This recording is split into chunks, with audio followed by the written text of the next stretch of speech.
Bonjour à tous. Alors aujourd'hui, on va faire une petite vidéo sur les maux, les malaises et les maladies. Et on va commencer par une maladie commune, si on peut appeler ça une maladie, la migraine. Qui n'a jamais eu de migraine dans sa vie? Vraiment, je pense personne, ou très très peu de monde. Les migraines, on connaît tous. Mais pourquoi a-t-on cette migraine?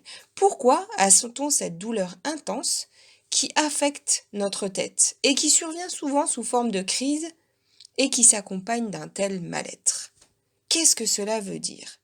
Alors déjà, quand on a une migraine, notre force vitale est réduite. On a tendance à se retirer dans son coin au lieu de participer pleinement à la vie. Les migraines sont aussi souvent associées à des troubles de vision et de digestion. Qu'est-ce que cela veut dire? Eh bien, cela veut dire que vous ne voulez plus voir et que vous ne voulez plus digérer ce qui se passe dans votre vie. Ce sont des angoisses, de la frustration face à une situation où vous êtes incapable de prendre une décision.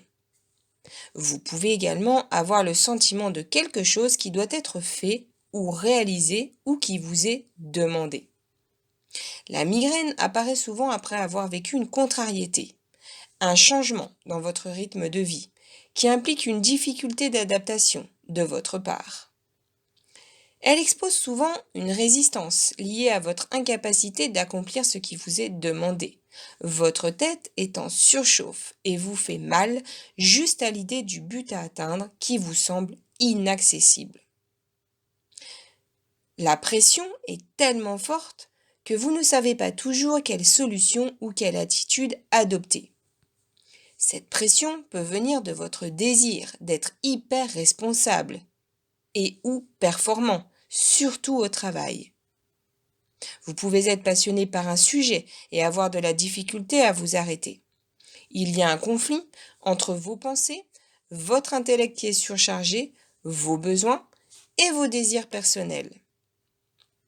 Posez-vous ces questions. Est-ce que je me sens à la hauteur? Ou ai-je l'impression d'être incompétent, surtout sur le plan intellectuel? Pourquoi m'en vouloir ou vivre autant de haine? Et oui, parce que si l'on décompose migraine, il peut s'écrire M-I-G-R, plus loin N, H-A-I-N-E.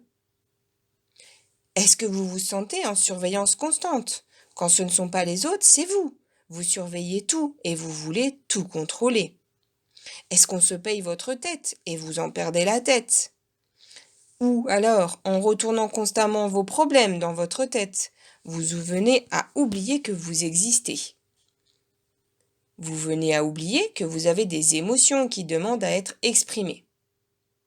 Vous pouvez également avoir tendance à nier la réalité, et cela augmente grandement votre niveau de stress. Vous devez prendre conscience que vous êtes en train de fuir ce qui vous dérange, ou que vous ressentez de l'incompréhension et un manque d'amour de la part de quelqu'un. Il est très important que vous identifiez l'émotion qui est refoulée, ou la situation que vous voulez oublier. Cela vous crée une tension aiguë et constante à l'intérieur de vous-même. Mais les migraines peuvent aussi être liées à des problèmes sexuels, car ils refont surface, tel le refoulement depuis l'enfance. C'est comme un combat à l'intérieur de vous, qui se déroule entre vos pensées et votre sexualité. Cela vous monte à la tête. Vous pouvez avoir l'impression que votre tête va éclater. Vous pouvez également vous poser des questions face à l'identité de votre père, que ce soit d'une façon consciente ou inconsciente.